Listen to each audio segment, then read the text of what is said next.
débats, des courses à la chefferie amènent toutes sortes de prises de position. C'est très bien qu'il y ait des débats. Et puis, les gens vont...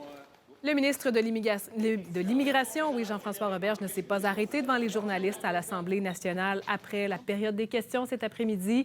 Il ne voulait pas commenter la décision de Christine Fréchette, qui l'appuie d'ailleurs dans la course à la succession de François Legault, de remettre sur les rails le PEC, le programme de l'expérience québécoise.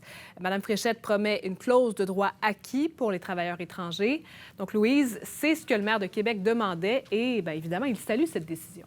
Oui, Mme Fréchette qui a décidé, qui annonce aujourd'hui qu'elle va prolonger le PEC pour les 2 prochaines années pour permettre aux travailleurs étrangers qui sont venus au Québec en vertu de ce programme-là pour qu'ils puissent poursuivre leur parcours pour obtenir éventuellement une résidence permanente en vertu de ce même programme-là. Et c'est ce que refusait et refuse toujours le ministre de l'Immigration, Jean-François Roberge. Alors, ce qui va se passer, c'est que dans les 2 prochaines années, les 2 programmes vont coexister. Et même si Mme Fréchette estime que le nouveau programme, celui qui est proposé par M. Roberge, le PSTQ, est meilleur que le PEC, elle juge que ça prenait une période transitoire parce que ce qu'on proposait était trop brutal. Elle veut quelque chose de plus graduel pour calmer les inquiétudes qui étaient persistantes. Moi, je veux offrir davantage de prévisibilité et puis calmer les inquiétudes. Donc, avec l'activation, la réactivation du PEC pour une période de 2 ans, je pense qu'on se trouve à offrir plus de certitude, plus de prévisibilité. Alors oui, c'est ce dont rêvait M. Marchand, maire de Québec, qui, dans une déclaration, dit « Je salue le pragmatisme de la position de Mme Fréchette.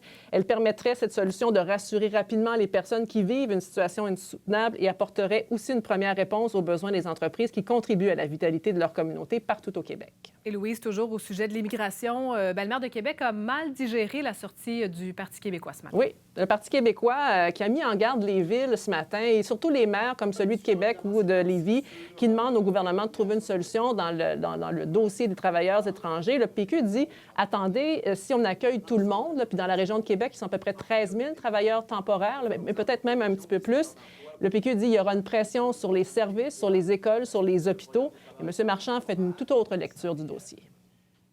Il y a un impact aussi à accepter des gens sur le territoire.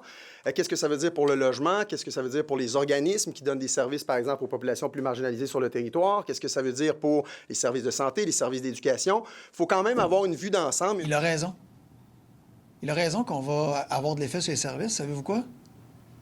Dans les RPA, on va se retrouver avec des aînés qui vont avoir moins de services.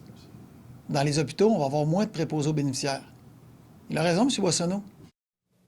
Alors, cette conversation-là va assurément reprendre demain, Camille. Merci, Louise. Je vous en prie.